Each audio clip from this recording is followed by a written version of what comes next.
Hello, hello! Nagbabalik ang inyong Mami Kalibak. So, for today's video guys, magsisimula yung araw ko na sobrang busy. So, syempre dahil nanay tayo, so, obligasyon po natin, nagisingin ng ating mga anak tuwing umaga kasi umaga lahat po yung pasok nila. So, ano pa lang, 5:20, 4:40, gising na ako talaga kasi ako nagigising ng Kuya Kib. So, ayun na nga, hinatid ko na si Kuya Kib at saka si Kuya Kal. Then, after nyan, kumuha ako ng card ni Kuya Kib. So, yan, aakyat tayo sa 4th floor. So, kuha lang agad yan, wala namang meeting yan. So, ang una ko talagang hinahatid, si Kuya Kib at saka si Kuya Kyle. Then, after nun, si Kendra na naman ang iniasikaso kasi nga 7 ang pasok ni Kendra. So, kailangan 16 gising na si Kendra. So, buti na lang andyan si Ate Bal at katuwang ko pag asikasa sa aming sesa. So, ayan, syempre hindi sila kakain pag pumapasok ng school kasi ang haba pa po ng antayin para sa tanghalian. So, minamabuti ko talaga nakakain sila ng kanin tuwing umaga. So, ayan, dahil kanina, merong cornflakes. O, cornflakes yung inalmusal ni Kendra at nila kuya at ng mga kuya niya. So, ayan po, after nyan, si Ate Bal naman ang maghahatid. So, kahit papano, hindi na hassle sa akin na pagkatapos ko maghatid kay Kuya Kib at Kuya Kyle, sa Kendra yung ihatid ko kasi nga si Ate Bal na ang maghahatid. So, pagka 8 AM, binalikan na naman ako ni Ate Bal dito para kunin kasi nga bigayan ng card nila Kendra. At sabi ng teacher, ako daw dapat ang andito. So, pakinggan nyo at bakit ako ang kailangan ang andito. Kasi nga ho pala, kasi meron pong special award na kuha ang aking bunso. So, ayan po, pakinggan nyo po.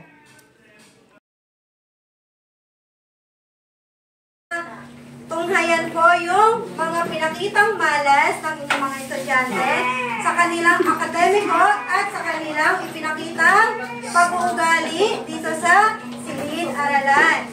So ngayon po, tatawagin ko po ang handa po si teacher ng Certificate of Awards sa mga ipinakita nilang kakayahan sa kanilang dito po sa silid-aralan. Tatawagin ko po ang mga may award. May mga award. So, pagkalatawag sa harapan, Jonko Alexis Claire G. Okay. Malayan Kendra J. With honors.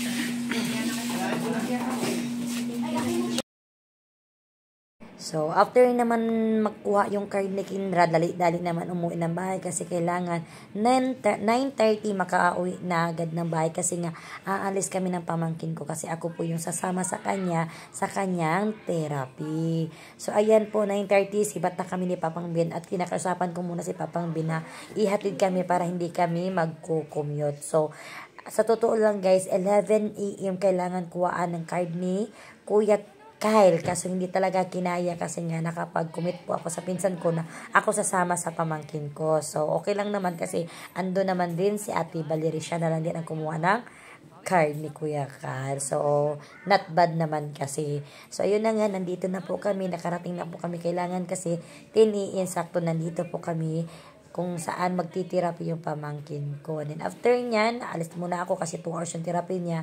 Then after nyan, bumalik ako pagka 11:30.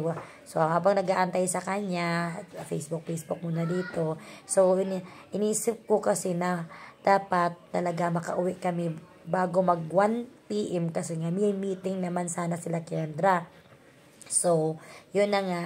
Sana makahabol pero talaga duda talaga ako kasi paglabas ni Edel ng 12, alanganan babiyahe pa kami. Buti kung hindi kami magko-commute pero magko-commute kami. So, yan, waiting po tayo sa pamangkin ko. So, after niyan, nakalabas na si Edrin. So, 12 din po nakalabas kami. So, alanganan na talaga.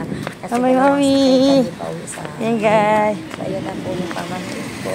Relax siya sa jeep at kumakain ng cornflakes. So medyo alanganin na talaga ako, nagchat-chat na ako kay Ate Bal na kung hindi ko kakayanin mga 12:30 or 12:40 na hindi ko makarating ng bahay, siya na talaga ang magpunta sa meeting ni Kendra for you in meeting. So, yun na nga, medyo alanganin na. So, kasi pagdating ko ng bahay, kakain pa ako. So, medyo ano na talaga, gusto ko sana ako ang kukuha ng card ni Kuya Kyle at mag-meeting, pero buti na lang nandyan si Ate Bal. So, ayan po, tricycle na po kami ng pamangkin ko. Nagka-traffic pa kasi, kaya hindi ko talaga mahabol yung 1 p.m. na sana. Maabutan ko sana kung hindi nag-traffic. So, okay lang yun. Ang importante, meron pa rin nakaatin sa kay Kuya Kyle at kay Kiandra na meeting. And syempre, after natin dumating na bahay, pahinga muna. At ito, dahil Friday, ayan, laban time na naman. So, ganyan po nag-start yung araw ko. Buong araw ko, sobrang busy talaga. Pero ganun pa man, okay lang. Basta wala lang nararamdaman na sakit-sakit sa katawan at ano pa man. So, ano pa rin, pasalamat pa rin natin at nagampanan ko po ang mga tungkulin sa buong araw na to. So, thank you po. Sana may natutunan ka sa video na to. Hantod sa sunod!